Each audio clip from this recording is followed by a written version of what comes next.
So whether this pandemic is ending soon or not, everybody has kept their insurance for the most part.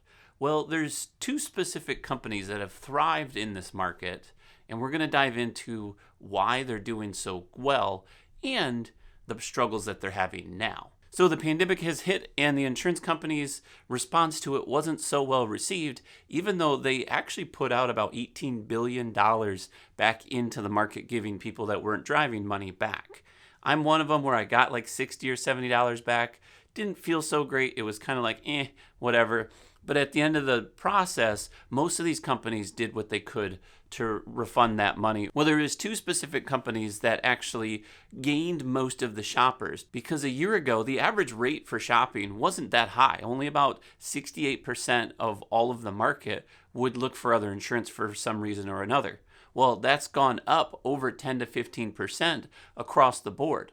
And that mainly is because of the response time and the unknown of what's happening with all of the refunds with all of the companies. Well, that also leads into the insurance agents. So there's kind of two parts to this section, where there's the one piece, which is the insurance industry, and then that entails like companies, online portals, apps, and all of that, even though apps are thriving, and agents, specific licensed exclusive agents. And then you have your secondary category, which is your independent agents, because what happens is a lot of these companies over here work with other companies that they own or that they operate with exclusive agents who multiple quotes. They work with 12, 13, 14, 18 different companies, and they quote multiple lines, which is where a lot of people are looking at to shop with, because one call, shop 10 places. It seems very logistical. Well, these guys are even struggling, and this is part of the reason that they're losing business, is because they really didn't know what's going on with a lot of these companies. I'm not going to start any fights with any companies, but I can tell you, it instantly triggers a few companies in my head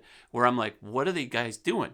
Why are they not giving money back? Or why are they not responding? Why are we not contacting customers and letting them know? Once State Farm kind of popped that bubble where they said, we're giving back to our customers, and then all of the other companies trickled in right after that, well, then the states started kicking in and saying, you have to give back. And so at the end of the whole process, every company either had to show proof that they couldn't afford to give back, there was a loss that they had, and they had to show a plan where they were giving back to their customers a specific amount because nobody was driving. The two companies that thrived are Progressive and GEICO. Those two companies had already started a marketing plan about a year ago where they were trying to gain more customers and deal more with the website in the digital age.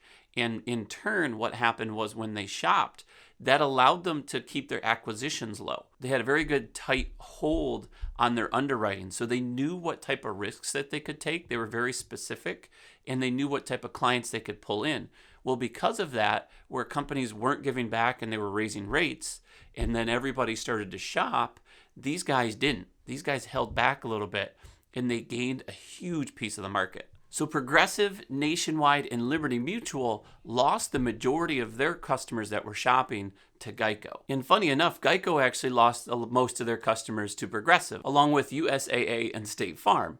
I think Progressive at the end of this whole thing is getting the best deal, because the type of clients that are leaving the USAA and the State Farm groups, they're going to be one of those longer type clients where they're not typically going to shop around, depending on what type of client they were marketing to. I actually, on a side note, think State Farm is going to do really well, because they took most of the customers from the Farmers Insurance and Allstate, as well as Travelers. So the customers that Travelers and Allstate and Farmers typically go after are also really good clients. You can kind of see a correlation if you look a little bit deeper. You'll see where State Farm, which is an independent agency, got the majority of their customers from Farmers, which is also an independent agency.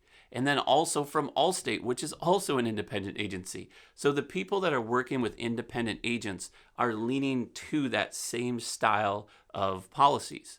Now, I don't know the age group, but I would imagine that that's probably staying in that same age group, that they're all sharing a similar profile. And that's why a lot of customers went with State Farm. Well, if you look at Progressive and GEICO, they're more of the digital version. So I would imagine their customers are going to be of the younger age, under 50 years old. But it's not all sunshine and rainbows, because now the problem that GEICO and Progressive are facing is retention.